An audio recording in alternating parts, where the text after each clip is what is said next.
Hello, Pastor Steve Waldron. I hope you're having a great day or night in Jesus. We're looking today at complexity and life's origins.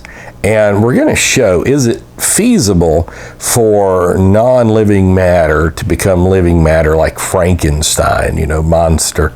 That incredible Mary Shelley novel that really was an allegory, believe it or not, of the Bavarian Illuminati. But anyhow, let's get back started to this. In the Beginning by Walt Brown, PhD, MIT. And let's look at some of the research he's done, former evolutionist, now creationist. And he says this: life is so complex that chance processes, even over billions of years, cannot explain its origin. And that's really, they knew they just have to keep pushing it back billions of years. Now they came up with the multiverse theory that having enough universes, surely life could evolve somewhere. So the chemical elements of life, this is our discussion starter book. The chemical evolution of life, as you will see in the next few pages, is ridiculously improbable. What can improve the odds? One should begin with an Earth having high concentration of the key elements comprising life, such as carbon, oxygen, nitrogen. However, the closer one examines these elements, the more unlikely evolution appears. So let's look at carbon, for example.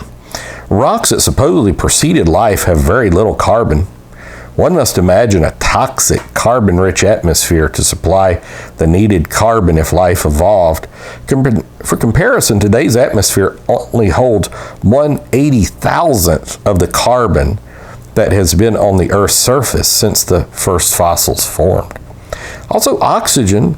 No theory has been able to explain how Earth's atmosphere acquired so much oxygen.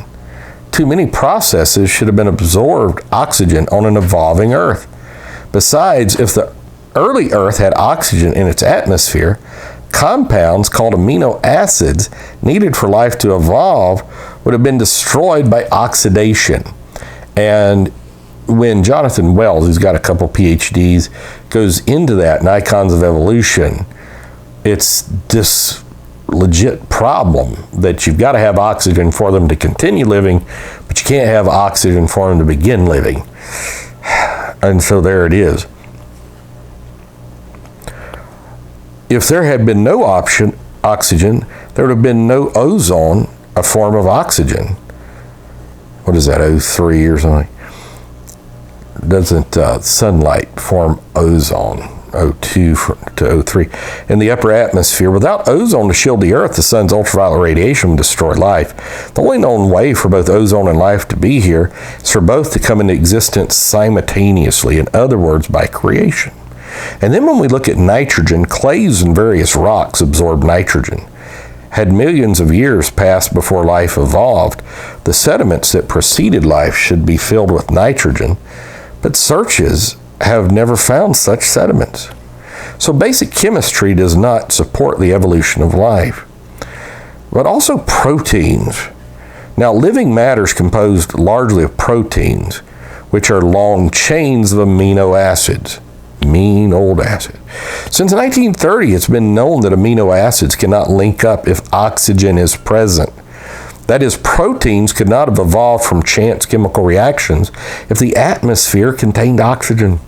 However, the chemistry of the Earth's rocks, both on land and below ancient seas, shows the Earth had oxygen before the earliest fossils formed. Even earlier, solar radiation would have broken water vapor into oxygen and hydrogen. Some hydrogen, the lightest of all chemical elements, would have escaped into outer space, leaving behind excess oxygen. To form proteins, or proteins, as they say sometimes in classic radio, amino acids must also be highly concentrated. However, the early oceans or atmosphere would have diluted amino acids so that the required collisions between them would rarely occur. Besides, amino acids do not naturally link up to form proteins. Instead, proteins tend to break down into amino acids. Furthermore, the proposed energy sources for forming proteins, Earth's heat, electrical discharges, or solar radiation, destroy the protein products thousands of times faster than they could have formed.